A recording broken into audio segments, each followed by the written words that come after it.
Olá pessoal, bom dia para vocês, são 7 horas em ponto, hoje é dia 10 de janeiro de 2025, nós estamos começando agora mais uma edição do Desperta ICL e hoje eu estou aqui no lugar do Demore, que está em deslocamento, portanto não pôde apresentar o programa, vou estar com vocês também daqui a pouco no N1 e vamos começar o dia, né?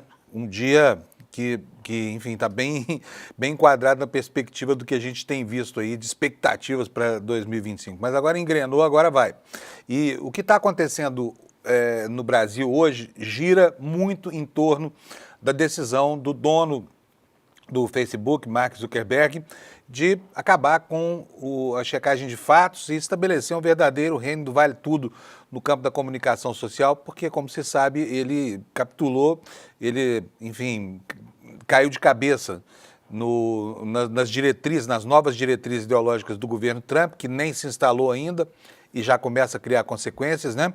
Então, tudo isso continua mobilizando as atenções com reações aqui, com reações na Europa, com reações de tudo quanto é lugar, de gente que ficou abismada com a decisão e de um alinhamento automático, um alinhamento, praticamente uma rendição de Zuckerberg, né?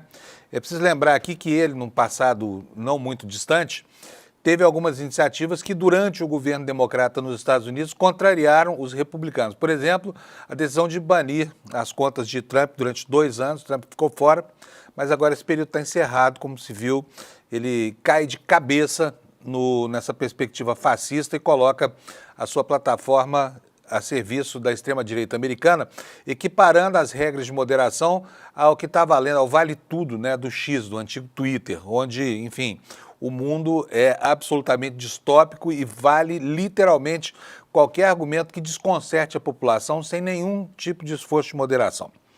Então é isso aí, temos um cenário confuso na Venezuela, hoje é dia de posse do Nicolás Maduro, mas essa posse ocorre com muitos fatos colaterais, ditando o clima de tensão naquele país. O presidente eleito, que a oposição disse que elegeu, disse que vai estar hoje na Venezuela para tomar posse, ele que está refugiado, ontem esteve na República Dominicana. Houve uma denúncia de um sequestro de Maria Corina, que é uma das principais opositoras de Maduro.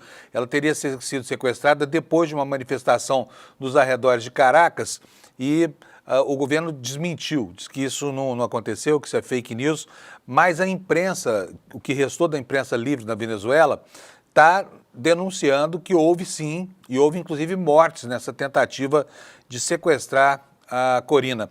No entanto, ela reapareceu, né? E alguns vídeos confusos surgiram aí nas redes sociais que colocam um pouco de fumaça nessa história aí.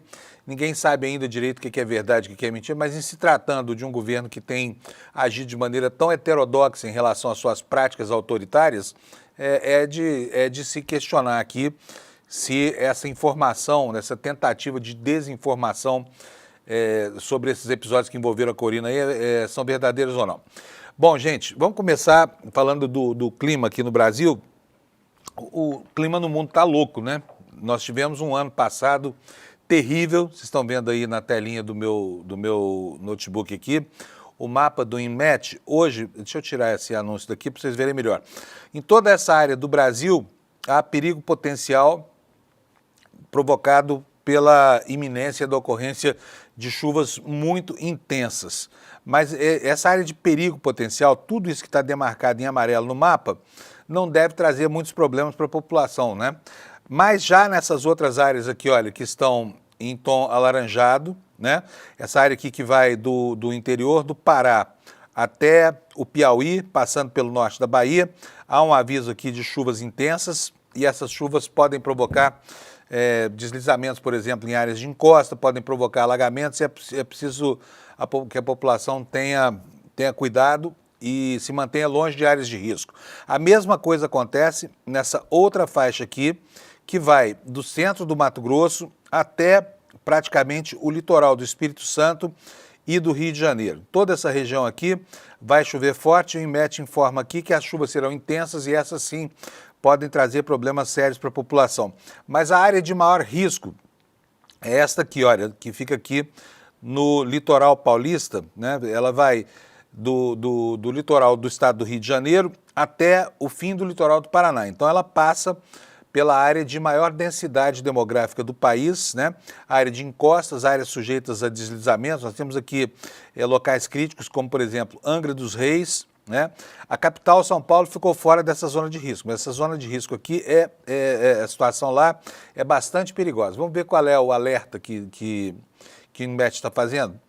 Olha, acumulado de chuva, o grau de severidade é o grau perigo, né? Portanto é para prestar atenção. E aqui o INMET explica os riscos potenciais. Chuva de entre 30 a 60 milímetros por hora ou 50 a 100 milímetros por dia. É um aguaceiro danado, com risco de alagamentos, deslizamento de encostas, transbordamento de rios em cidades com tais áreas de risco. Então aqui do lado, olha, a gente vê, né, a extensão dessa zona que hoje é a zona de maior risco no país. Portanto, pessoal que está assistindo a gente do Rio de Janeiro até o litoral sul do estado do Paraná, preste atenção e fique longe de áreas sujeitas a problemas, porque vai chover bastante mesmo nessa faixa do litoral. E como o clima... Pode tirar, Giovanni. Aliás, deixa eu falar, o Giovanni hoje é meu companheiro aqui, ele está me auxiliando na técnica e ele vai colocar para a gente essas imagens aqui que eu estou mostrando para vocês. Olha, ontem nós tivemos a confirmação, triste confirmação, de que o ano de 2024 foi o ano mais quente da história. Eu vou colocar na tela para vocês aqui o material que fala sobre essa constatação, né, que leva à confirmação de preocupações que os ambientalistas vêm há muito tempo antecipando, que o mundo está esquentando, a superfície do planeta, a atmosfera do planeta está se aquecendo e nós tivemos então um ano muito, muito quente. Já vou falar disso, mas nós vamos começar mostrando os efeitos dessa coisa toda. Vamos mostrar, Giovanni, bota na ponta da agulha aí, por favor, o vídeo de Los Angeles, porque, gente, que situação horrível. Bairros inteiros sendo consumidos por um incêndio que ninguém consegue controlar. Ventos de até 140 km por hora que vão consumindo tudo, né? E levando esse fogaréu todo para regiões vastas da cidade, muito próximo já do centro, já tangenciando Hollywood e gerando uma destruição que parece um cenário de guerra nuclear. Vou mostrar para vocês aqui um vídeo que a gente recolheu do Instagram. Giovanni, bota para mim, por favor, o vídeo do... Olha isso, quarteirões inteiros destruídos por esse incêndio. A gente vê aí que a maior parte desses imóveis que foram destroçados são imóveis construídos com as técnicas construtivas mais comuns nos Estados Unidos. As construções lá são feitas basicamente de madeira, de aglomerado de madeira e de gesso, né? E aí elas não têm nenhum tipo de proteção contra esse tipo de ocorrência. Então, o que a gente vê aí é esse quadro horroroso, né? Uma visão infernal. Enfim, quarteirões inteiros destruídos, casas, lojas, uma tristeza sem fim e uma preocupação grande com o descontrole sobre esses incêndios que vão se espalhando lá por áreas vastas lá da Califórnia, né? Olha só isso, olha, quarteirões inteiros destruídos, veículos, lojas, como a gente vê por aí, e esses prédios que restaram aparentemente intocados, na verdade não estão intocados, o incêndio está lá dentro deles. É que a fachada desses prédios é feita de alvenaria, que é uma técnica construtiva comum só em imóveis de maior porte lá nos Estados Unidos. Vocês podem ver aí por dentro desse barracão, provavelmente uma loja, está lá, olha, a parede de alvenaria de fora em pé e lá dentro tudo queimando, né? Um desespero. E a pessoa que filmou isso aí fica o tempo inteiro dizendo, oh, meu Deus, que calamidade, que horror, o mundo está pegando fogo. E está mesmo, né? Bom, tá aí o registro então do que está acontecendo lá em Los Angeles, reflexo do que acontece no mundo, com essa manchete aí que nós estamos vendo aí do jornal O Globo. O calor em 2024 superou 1,5 graus pela primeira vez na história e transforma tragédias climáticas em filme catástrofe da vida real. Pois é, com 1,5 graus de calor a mais na atmosfera do planeta, tudo fica muito mais complicado. A gente viu isso esse ano. Vocês se lembram que no mês de julho, no mês de agosto aqui no Brasil, as queimadas que tomaram conta do estado de São Paulo, elas inclusive criaram um problema, por exemplo, de visibilidade nas rodovias. Então, o que está acontecendo lá em Los Angeles é reflexo dessa mesma situação. Nós já vivemos um déjà vu desse filme. Agora estamos vendo lá nos Estados Unidos o que está acontecendo na pátria do negacionismo climático global, né? Porque o presidente da República que foi eleito e toma posse daqui a 10 dias, Donald Trump, ele é um adversário da tese do aquecimento global. Não acredita, se descomprometeu enfim, dos mecanismos de controle, como, por exemplo, o Acordo de Paris, diz que vai tirar de novo os Estados Unidos do Acordo de Paris, e lá está acontecendo esse Deus nos acuda aí. Será que a opinião pública americana não é sensível a esse tipo de ocorrência? O que diz a manchete do jornal o Globo aí, que o calor superou pela primeira vez na história 1,5 graus acima da média pré-industrial, né, da vida do planeta, e provoca essas tragédias aí todas que nós estamos vendo. Aqui uma foto a mais, um destaque aqui, os bombeiros tentando apagar o incêndio em uma das milhares de construções lá que foram destruídas pelo fogo. O que diz a reportagem? O calor de 2024 superou as previsões e não apenas o ano foi o mais quente da história, quanto o primeiro a romper a marca de 1,5 graus de aumento da temperatura média da Terra em relação a níveis pré-industriais, informou o Serviço de Mudanças Climáticas Copérnicos, Agência Europeia do Clima. O 1,6 graus centígrado a mais aferido se materializou em tragédias e fez de 2024 um filme catástrofe da vida real. Mega incêndios florestais, como o que agora deixa Hollywood em chamas, calcinaram partes da América do Sul, do Canadá e da Europa. A Amazônia e o Pantanal secaram.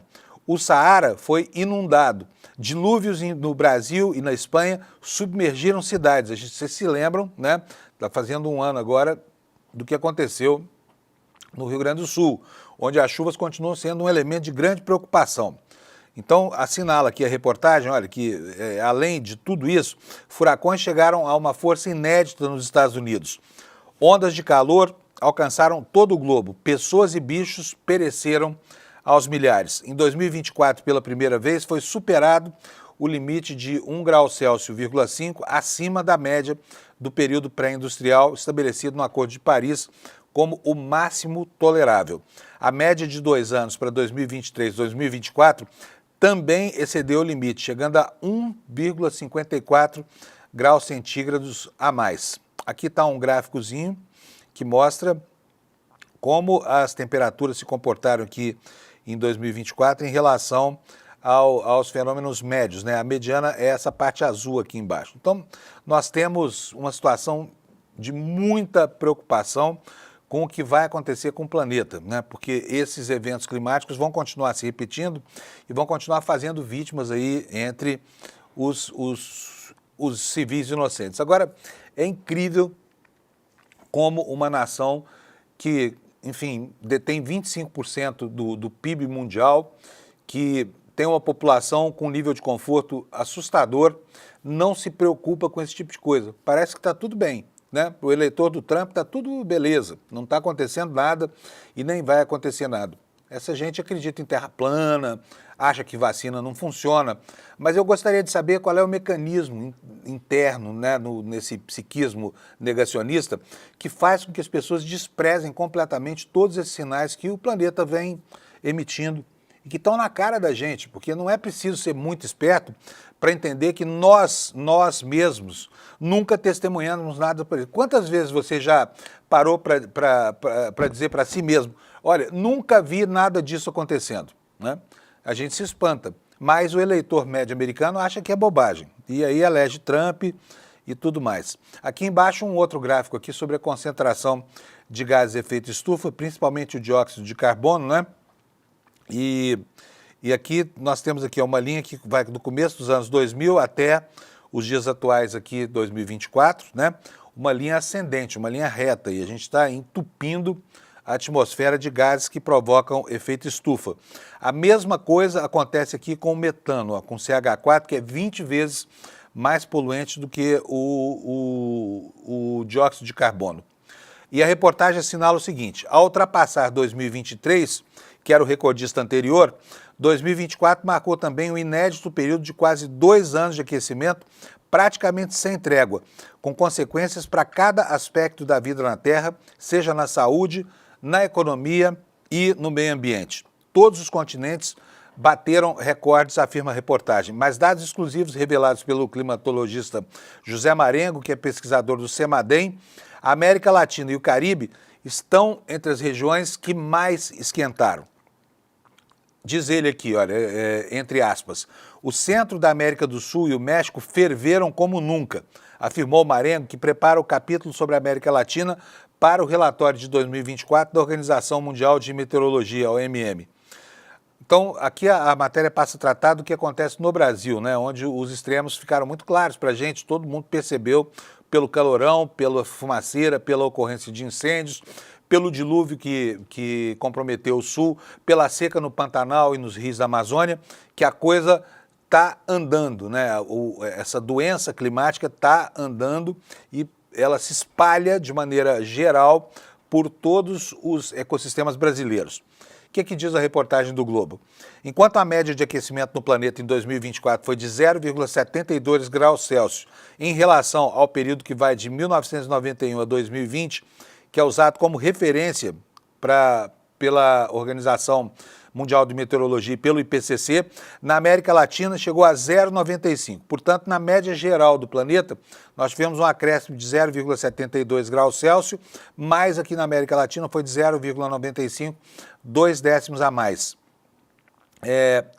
O 0,23 graus Celsius de diferença não parece muito, mas se materializam extremos como a catástrofe das chuvas no Rio Grande do Sul, na mais extensa seca da história do Brasil, no nível mais baixo dos rios do Pantanal e da Amazônia. O México passou de 45 graus Celsius em mais de uma ocasião, suficiente para fazer macacos caírem mortos dos galhos. Diferentemente da Europa, o continente ainda subnotifica as mortes humanas por calor, destaca Marengo. Portanto, situação crítica, né?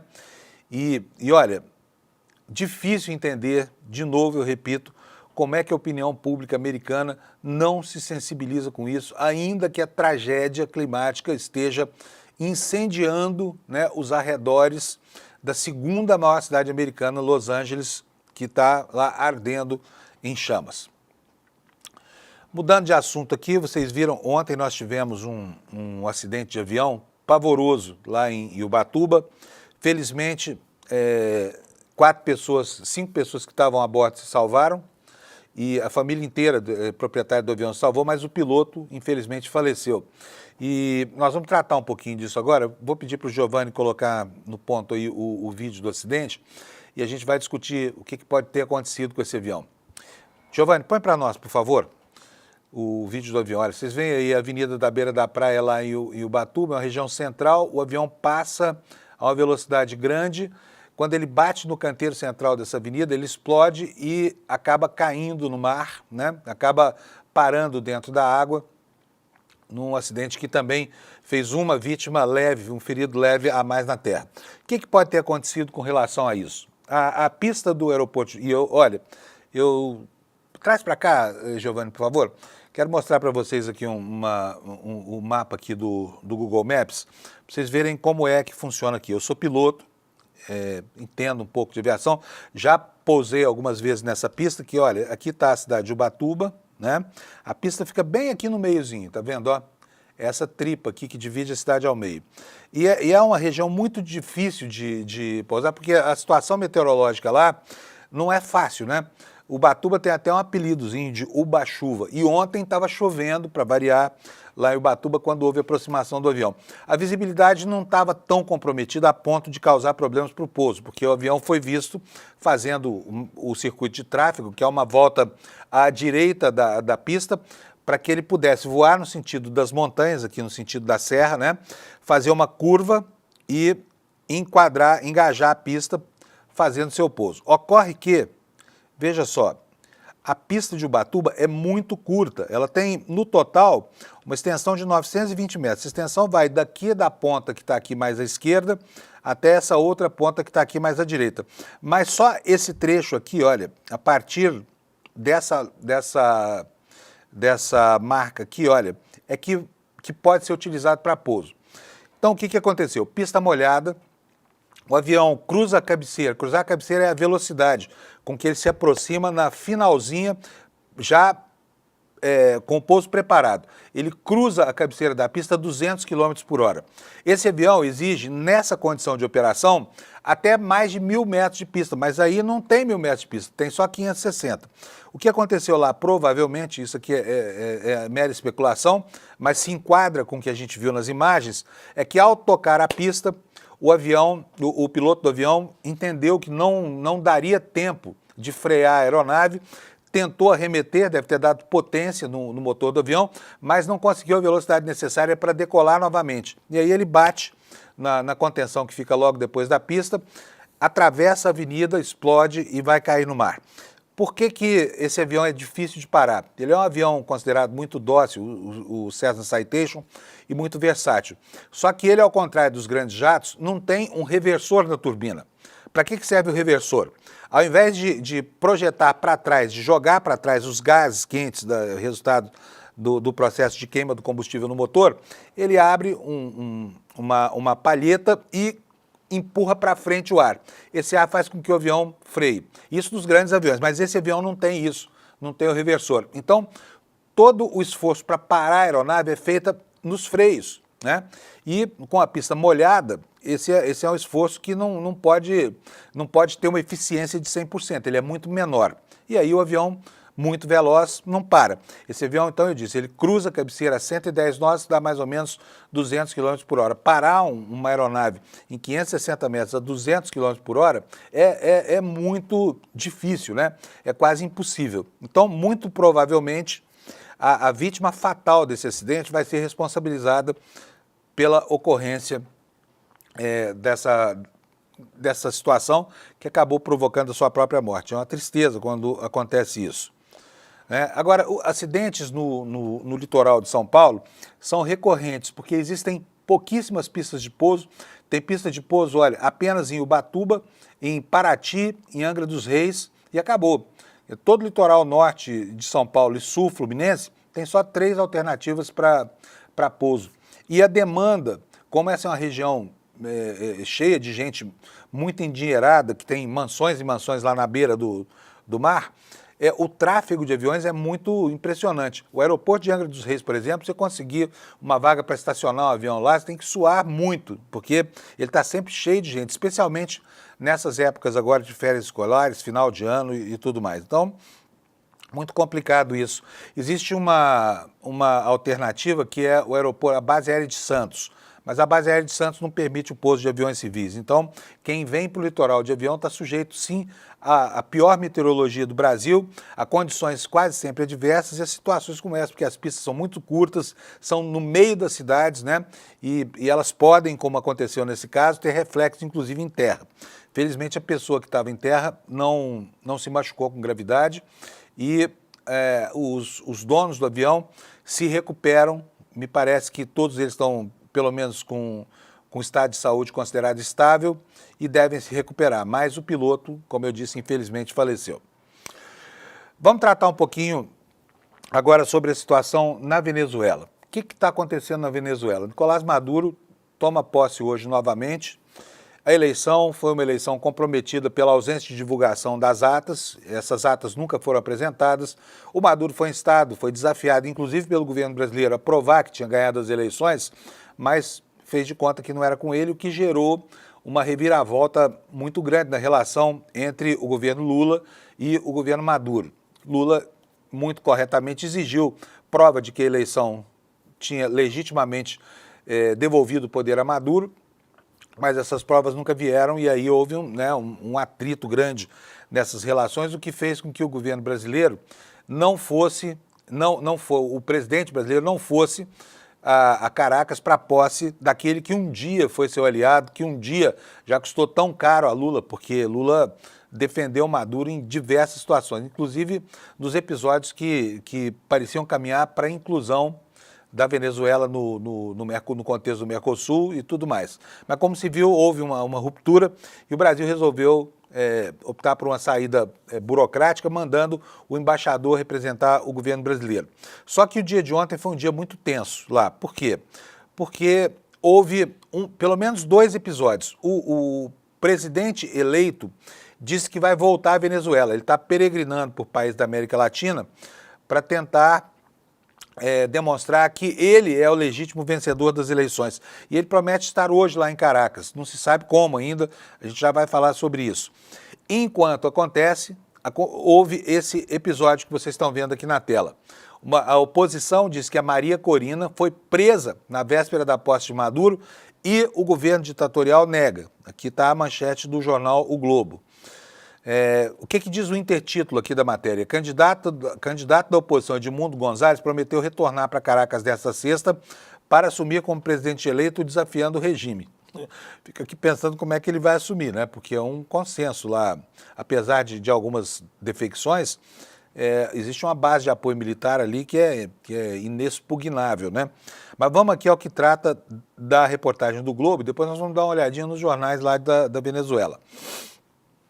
Na véspera da terceira posse consecutiva do ditador venezuelano Nicolás Maduro, a líder opositora Maria Corina Machado viveu um confuso episódio após participar de um protesto em Caracas convocado para repudiar a continuidade do chavista no poder. Após o encerramento da participação numa manifestação no município de Chacal, Maria Corina, segundo informações divulgadas através de redes sociais por meios de comunicação, jornalistas locais e pessoas relacionadas à oposição, entre outros, foi cercada por agentes das forças de segurança do regime e retida por um curto período de tempo. Nesse período, segundo informou posteriormente o Comando Venezuela, o órgão de coordenação da oposição venezuelana, a líder opositora foi obrigada a gravar vídeos. Num desses vídeos, Maria Corina aparece dizendo estar bem e a salvo. Essas versões foram negadas pouco depois pelo ministro do Interior, Diosdado Cabello, segundo analistas locais, o homem que comanda a nova e violenta ofensiva chavista contra a oposição. Vamos ver como é que foi que aconteceu isso tudo. Imagens prévias ao confuso episódio mostram motos perseguindo a líder opositora, que também estava sendo transportada para algum lugar desconhecido de moto. Nesse mesmo vídeo, Maria Corina diz: saímos de uma concentração maravilhosa e a minha bolsa caiu. Já estou bem, a salvo. A Venezuela será livre. Num primeiro momento, o vídeo causou uma certa confusão. Especulações sobre a utilização de ferramentas de inteligência artificial circularam em Caracas, mas rapidamente fontes próximas à líder opositora confirmaram que as imagens eram verídicas, enfim, eram legítimas essas imagens. As versões dadas pela oposição foram consideradas invenção por Diosdado Cabello, o número 2 do regime venezuelano e hoje o homem que comanda as principais forças de segurança do país. Segundo o ministro do Interior, para muitos o principal rival de Maduro dentro do chavismo, a principal rival, Maria Corina, inventou uma suposta operação para chamar a atenção da comunidade internacional um dia antes da posse do presidente que eles alegam que foi eleito, né, Nicolás Maduro. Abre aspas aqui. Eles queriam alarmar toda a Venezuela e, no final, acabaram com o ridículo do ridículo, mentindo, dizendo que o governo havia capturado Maria Corina, afirmou Cabello em um canal estatal VTV, durante uma marcha do chavismo. Ela está louca para que o governo a capture e era esse o seu plano, dizer que foi pega para ver o que ela pode fazer. Então está aqui estabelecida a confusão no mundo da pós-verdade. Agora vamos ver a imprensa venezuelana como é que está tratando desse assunto. Vocês estão vendo aqui imagens do jornal El Nacional, é um dos poucos jornais que não estão alinhados necessariamente com o chavismo na Venezuela. Ele traz essa manchete, deixa eu tirar esse anúncio daqui, traz essa manchete. Maria Corina Machado confirma que foi detida e que uma pessoa foi ferida a bala durante o feito. Eu estou agora em um lugar seguro e com mais determinação do que antes de seguir junto a vocês até o final, disse a líder opositora em uma mensagem no X. A mensagem é essa aqui, olha. Venezuelanos, hoje o bravo povo demonstrou como se vence o medo. Nunca havia me sentido tão orgulhosa de ser venezuelana. Graças a todos os cidadãos que saíram às ruas para reivindicar a nossa vitória no 28 de julho e a cobrá-la. Está aqui, vamos ver o final da mensagem como é que é? Vamos aqui para o X, para que a gente possa ter acesso à comunicação toda da Maria Corina. Então vamos lá, não tem muita coisa mais. Amanhã vou comunicar o ocorrido e hoje, e direi o que vai acontecer. Venezuela será livre, glória ao bravo povo. Essa é a mensagem, então, da Maria Corina, né, a líder venezuelana, que, enfim, ontem protagonizou esse episódio aí. O fato é o seguinte, ela foi detida, quer dizer, estou dizendo aqui, os registros dão conta de que ela foi detida, foi levada em uma moto para um local incerto, foi obrigada a gravar alguns vídeos esses que acabaram aparecendo e que causaram uma certa confusão, porque ela dizia que estava bem, que estava tudo, e horas depois ela reaparece em público, livre, né, dando margem ao governo para que afirme que ela não passou por isso, que ela inventou isso, que é tudo fake news. Vamos continuar aqui agora com outro assunto. Vocês sabem que o mundo está em polvorosa desde que esse senhor que a gente está vendo aí nessa foto anunciou que estava se rendendo ao governo Trump, né? Mark Zuckerberg, Marcos Montanha de Açúcar, Marcos Pilha de Açúcar, o dono de 17% das ações do Facebook, do Instagram e do WhatsApp, poderosíssimo, né? Para nós aqui, então, tem importância capital, porque o Brasil é o país que mais usa o aplicativo WhatsApp. Ele, de repente, do nada, decidiu abolir o fact-check, a checagem de fatos na sua rede social, e o fact-check era um inimigo dos republicanos americanos, da extrema-direita americana. Por quê? Porque impedia que mentiras rematadas fossem contadas por quem quer que fosse no contexto da sua rede social. Mas com essa capitulação, Zuckerberg aboliu a checagem de fatos, pelo menos nos Estados Unidos, e antecipou que faria a mesma coisa em outros cantos do mundo, por exemplo, a Europa, que vem policiando muito o comportamento das redes sociais, e nós aqui no Brasil também. E quando ele fez isso, ele fez publicamente de uma maneira atabalhoada e francamente, cheia de mentiras, porque o Zuckerberg, entre outras atrocidades, declarou aí que tem tribunais secretos por aí, determinando a censura de conteúdo, que absolutamente não é verdade. Essa citação dele diz respeito às decisões da justiça brasileira. E a justiça brasileira é uma justiça absolutamente institucional. O Brasil é uma democracia madura e os poderes têm autonomia para isso, né? O curioso é que é o seguinte, ao fazer isso, o Mark Zuckerberg declinou de qualquer tipo de cuidado com relação aos conteúdos da sua rede, equiparando o Facebook e o Instagram ao que acontece hoje no Twitter. O Twitter, como se sabe, é uma selva, né? Uma guerra de morte o que acontece ali, todo mundo pode postar qualquer coisa. E ontem saíram as novas diretrizes do Facebook, colocando inclusive que agora é possível você de repente chamar uma pessoa que é LGBT por causa da sua condição sexual de doente mental. Olha só que absurdo. E aí vem muitas outras coisas. Outro desdobramento disso que já está acontecendo é que mensagens de cunho político e muitas vezes mensagens de cunho eleitoral já começam a chegar à timeline de pessoas que não são seguidores daqueles que fazem o lançamento dessas mensagens na rede. Então, o mundo cão já tá instalado ali. Aí vem a reação. Por quê? Porque os países, né, especialmente os países europeus e alguns países latino-americanos, têm um ordenamento jurídico próprio. E esse ordenamento jurídico, muitas vezes, não acolhe essas regras que são as diretrizes das comunidades, que são regras internas dessas empresas aí. E o Mark Zuckerberg diz que vai fazer valer as suas diretrizes a despeito da autonomia dos estados de regular a maneira como a população se relaciona com as redes sociais.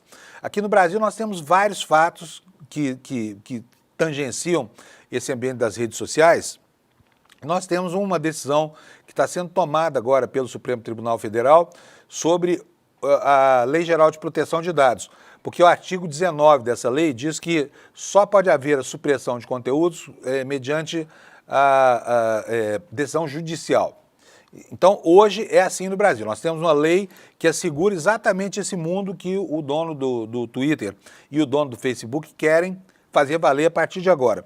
Ocorre que 2 ministros que já votaram e outros que já se posicionaram lá no Supremo Tribunal Federal acham que esse artigo 19 é inconstitucional, Toffoli acha que ele é completamente institucional e o Barroso, que é o presidente do Supremo, acha que ele é parcialmente institucional. O assunto inconstitucional. E o assunto não foi resolvido ainda. Mas, né, já começa a haver uma expectativa muito grande e uma demanda pela ação do Supremo Tribunal Federal para obrigar as redes sociais, inclusive o Facebook, desse senhor que está aqui na nossa tela, a respeitar preceitos civilizadores do ambiente digital, né? Então vamos ver aqui, olha, a manchete que eu quero mostrar para vocês, manchete que está no UOL, é essa aqui. Decisão da Meta pressiona o Supremo a votar mudanças no Marco Civil da internet. Por quê? O assunto está em curso. A decisão da Meta de encerrar a... Deixa eu tirar aqui esses anúncios, porque ficam poluindo aqui a sua página, né? E a gente aqui não gosta muito de publicidade, tá? Decisão da Meta de encerrar a checagem de fatos em suas plataformas nos Estados Unidos e o risco de um aumento na propagação de informações falsas pressionam o Supremo a votar este ano as mudanças para aprimorar o Marco Civil da internet. O Marco Civil da internet é de 2014 e precisa ser atualizado, diz um dos autores da proposta. A lei não foi feita para ser o início nem o fim da regulação da internet no Brasil, diz Carlos Afonso Souza, que também é diretor do Instituto de Tecnologia e Sociedade do Rio de Janeiro, ITS, e também contribui lá com uma coluna no UOL. Mudanças no artigo 19 do Marco Civil estão no centro do debate e da votação de ministros do Supremo. De acordo com a legislação, esse artigo determina que o provedor, como eu disse antes, somente poderá ser responsabilizado civilmente por danos decorrentes de conteúdo gerado por terceiros se, após ordem judicial específica, não tomar providências. Ou seja, se alguém te detona na internet, você não gosta, aí você pede a moderação da rede social, eles não fazem, você continua sendo prejudicado por alguma coisa, uma notícia falsa, aí você recorre ao judiciário. O judiciário te dá a razão e manda retirar o conteúdo. Só nessa condição, se a rede social ainda assim se recusar a remover o conteúdo, é que ela passa a responder civilmente. Isso é o que diz o artigo 19 do Marco Civil da internet, né, e da Lei Geral de Proteção de Dados. Então, o Supremo agora, diante desse quadro que se formou, porque esse ambiente é um ambiente muito novo, né? O mundo digital é um mundo que está sendo formado aqui à luz dos nossos olhos. Tudo está acontecendo agora. Por isso não há regulamentação, não há leis, não há normas de conduta, não há sequer ainda uma norma de etiqueta muito clara para regular isso aqui. Enquanto o jogo corre e essas condicionantes vão se formando, vão sendo feitas também as normas que vão regular a dispersão desses conteúdos aqui.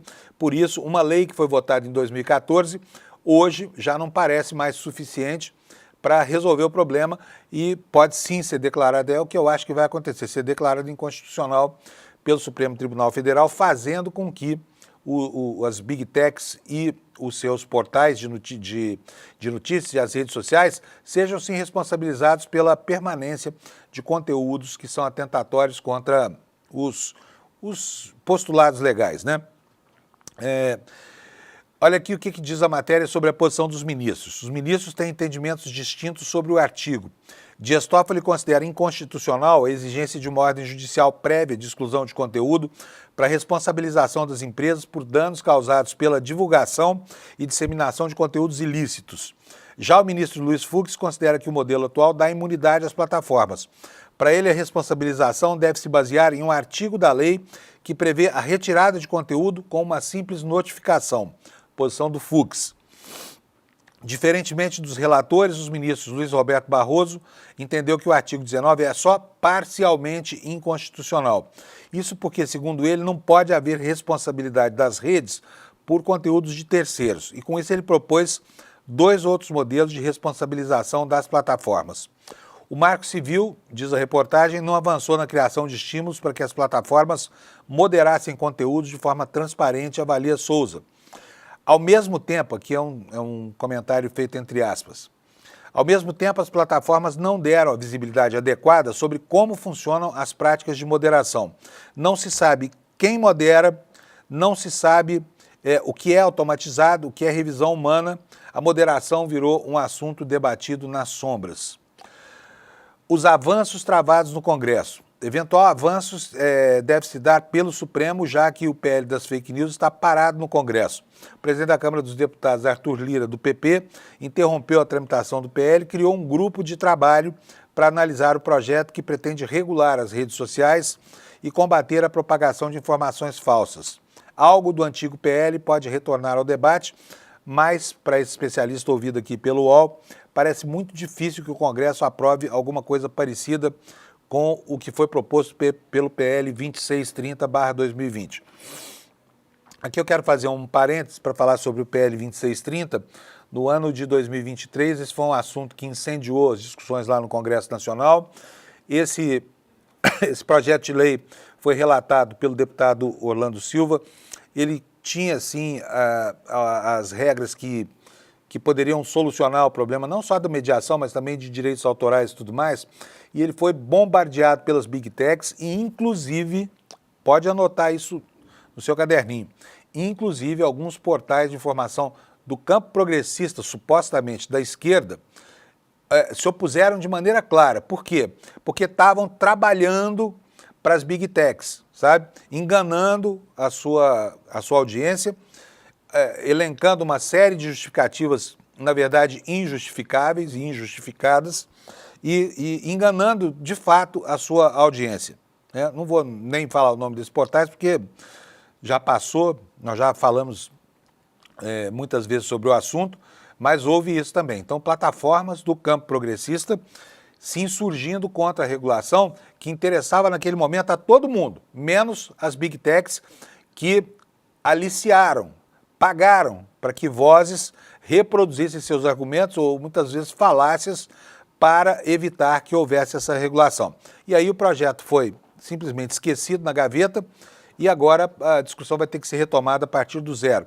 E olha, urgente que esse assunto seja retomado. Enquanto isso acontece, a extrema-direita brasileira projeta pelo mundo a imagem de uma falsa ditadura que aconteceria aqui no Brasil, e vão manchando a imagem brasileira aí fora com a ocorrência futura de consequências que a gente nem sabe mensurar quais são, né? Nós temos aí a iminência da posse do Trump daqui a 10 dias lá nos Estados Unidos e uma pressão de opinião pública o tempo inteiro martelando que o Brasil é uma ditadura, que aqui tem presos políticos, etc, etc. Nós vemos uma situação muito parecida com a dos Estados Unidos. Ocorre que agora há um momento limite. Por quê? Olha, assim como no Brasil nós tivemos 1.600 e poucos presos responsabilizados por aquele ataque à Praça dos Três Poderes no dia 8 de janeiro. Nos Estados Unidos foram cerca de 1.500. Aqui nós temos 375 condenados, alguns deles cumprindo pena na cadeia, né? A dona Fátima de Tubarão, por exemplo, é o ícone dessa situação e ela é apresentada como, assim, o exemplo de presidiário político, né, que seria vítima da falta de liberdade de expressão no Brasil e da arbitrariedade do Supremo Tribunal Federal. Nos Estados Unidos acontece a mesma coisa. Só que agora o Trump vai lá tomar posse e ele já prometeu que uma das primeiras medidas dele vai ser anistiar os que participaram da invasão do Capitólio, no dia 6 de janeiro do ano anterior ao 8 de janeiro. E aí vai se criar uma situação de aparente paradoxo, porque enquanto os Estados Unidos vão tirar da cadeia os poucos que estão presos lá, o Brasil deve começar o julgamento de Bolsonaro, o grande líder da extrema-direita, uma pessoa importantíssima no campo das relações entre essa fração do pensamento político brasileiro e o governo americano. Então, não se sabe como é que o governo Trump, que é um governo que não tem régua que possa medir as expectativas sobre o que vai acontecer, o que ele vai fazer com a ocorrência desses fatos políticos. O certo é que essa visão de um processo de anistia nos Estados Unidos e um processo de coerção legal aqui no Brasil, com respeito do devido processo legal, pode acabar, mais uma vez, prejudicando a imagem brasileira. E para um presidente da República que começa o mandato dizendo que vai anexar a Groenlândia, que vai ter de volta o Canal do Panamá, que vai mudar o nome do Golfo do México para Golfo da América, que diz que vai anexar o Canadá ao território dos Estados Unidos, tudo pode acontecer, né? E é bom levar a sério, hein? Porque que ele é maluco, não resta dúvida. Mas ele tem a condição política para transformar maluquice em prática de governo, em ação legal, em empreitada militar, né? Teve um exemplo, exatamente 100 anos atrás, chamado Adolf Hitler, que fez a mesma coisa. Tentou restituir a zona de segurança do antigo Império Alemão e botou fogo no mundo. Criou a Segunda Guerra Mundial por causa dessa obsessão. Será que o Trump não é a mesma coisa? Eu acho que é bom levar ele a sério. Não sei o que você pensa. Tem muita gente achando que é bufonaria, que é mero blá blá blá, que ele quer só causar na internet e lacrar. Eu não acho. Eu acredito piamente que ele é um homem que pode sim fazer esse tipo de coisa. Bom, vamos lá, vamos dar sequência aqui ao assunto. O Lula está, hoje, às 10 horas da manhã, vai fazer uma reunião para tratar do assunto. Como é que o governo brasileiro vai enfrentar as mentiras agora autorizadas pelo Zuckerberg na rede.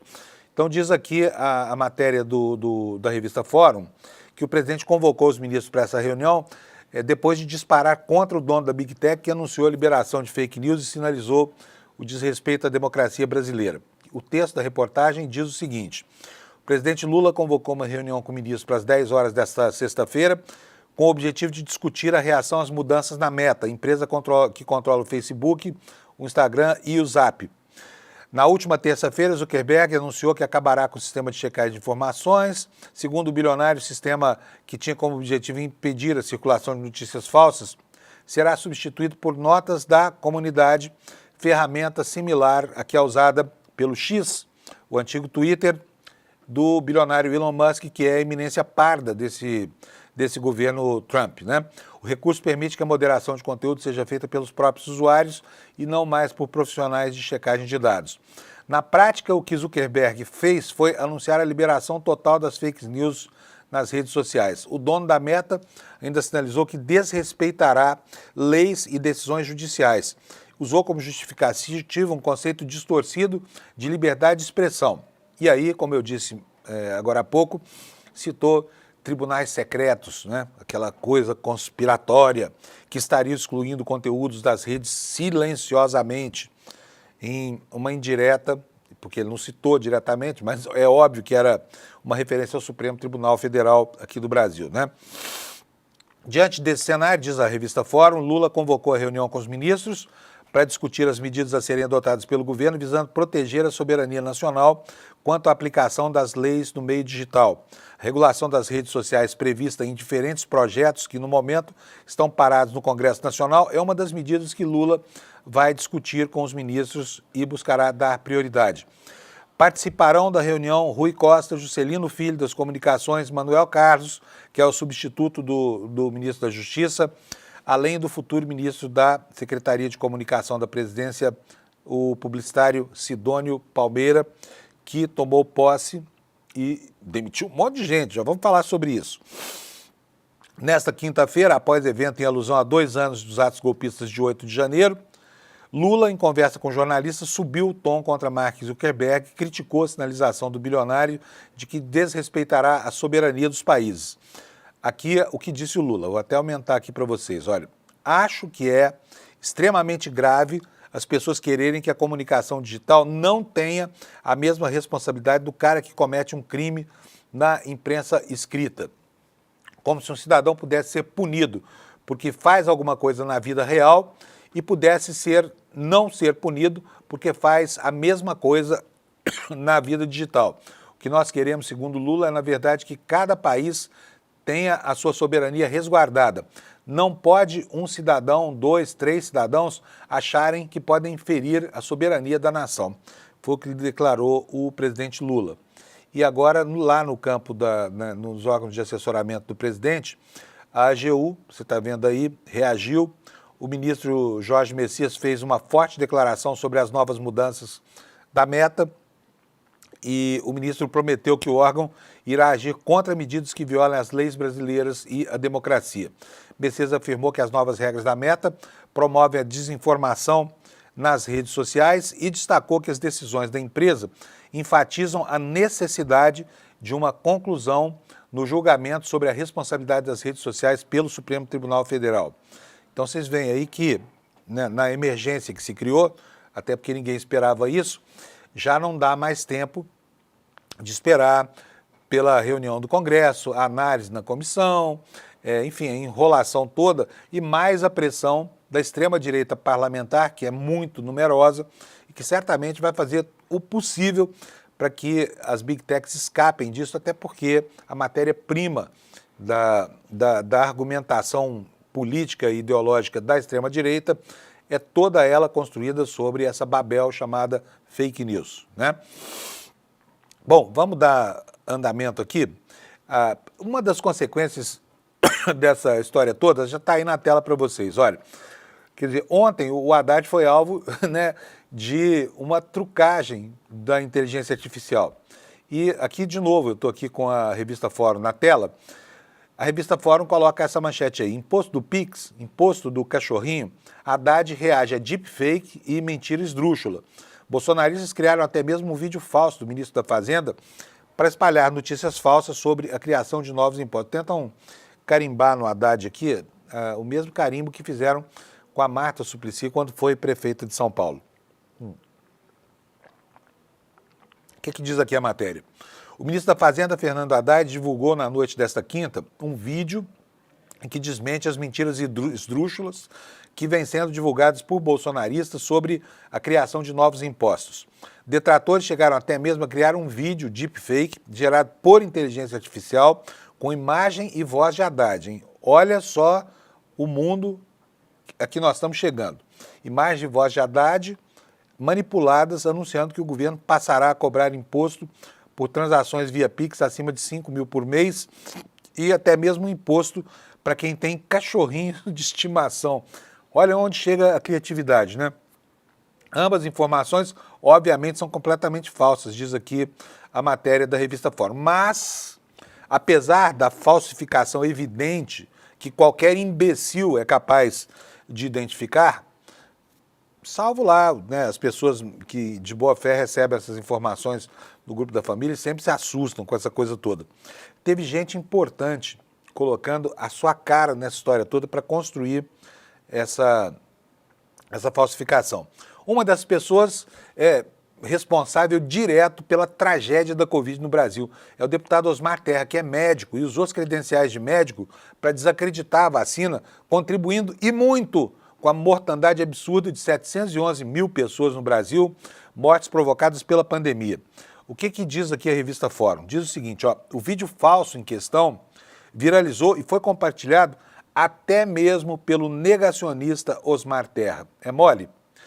Essa reportagem você vai encontrar aqui no portal do ICL, do nosso site, no iclnoticias.com.br. Está aqui na tela. Bota para mim, Giovanni, por favor. Olha, Osmar Terra divulga vídeo falso de Haddad e finge não saber que é manipulação. Finge, porque é manipulação notória. Esse Osmar Terra, gente, pelo amor de Deus, o que é isso? De onde sai tanta intenção de prejudicar todo mundo desse jeito? Esse cara está sempre do lado errado da verdade. É algo impressionante isso. Como é que um médico se dá o desplante de fazer esse tipo de coisa, sabe? E, né, uma pessoa notória, de um chancela de deputado. Enfim, o que diz aqui o site do ICL? Houve um tempo em que o jornalismo podia ser feito sem adjetivos. A matéria aqui do nosso querido Chico Alves, aqui, que é o diretor do nosso portal. Por isso, jornalistas sempre deveriam preferir os substantivos. Matéria não deveria ter, lembra, Chico, aqui adjetivo. Matéria deveria ser objetiva, sem adjetivos, né? Essas regras foram feitas em uma época em que as declarações e ações de personagens públicos tinham uma mínima conexão com a realidade. Bons tempos. Não que a mentira e a manipulação da realidade tenham sido inventadas agora. Isso sempre houve na política e em outros setores da ação humana. O que passamos a acompanhar de 2018 para cá, porém, é uma outra coisa. A criação, em escala e tecnologia industriais, de realidades fictícias usadas por figuras inescrupulosas contra adversários ideológicos ou econômicos. Nesse período tivemos terra plana, mamadeira de piroca, cloroquina, dezenas de outras invencionistas que foram usadas pela extrema-direita para transformar a política brasileira em um delirante vale-tudo. E tudo pior agora com a introdução da inteligência artificial. A essa mistura explosiva, basta acrescentar como ingrediente a falta de caráter. E pronto, a receita de difamação de uma personalidade está completa. Bom exemplo disso é um tweet em que o deputado Osmar Terra publicou nessa quinta-feira 9 com um vídeo manipulado com inteligência artificial em que aparece o ministro Fernando Haddad anunciando a tributação de vários setores. É tudo falso, como qualquer pessoa com mais traquejo de tecnologia percebe logo de saída. Então está aqui colocado o desastre que é, né, o uso por quem não tem caráter, por quem quer enganar a população desses recursos de inteligência artificial que são absolutamente deletérios, né? Gente, faltam só 3 minutinhos aqui. Está me faltando até voz já para terminar o programa, porque 1 hora falando aqui não é brincadeira.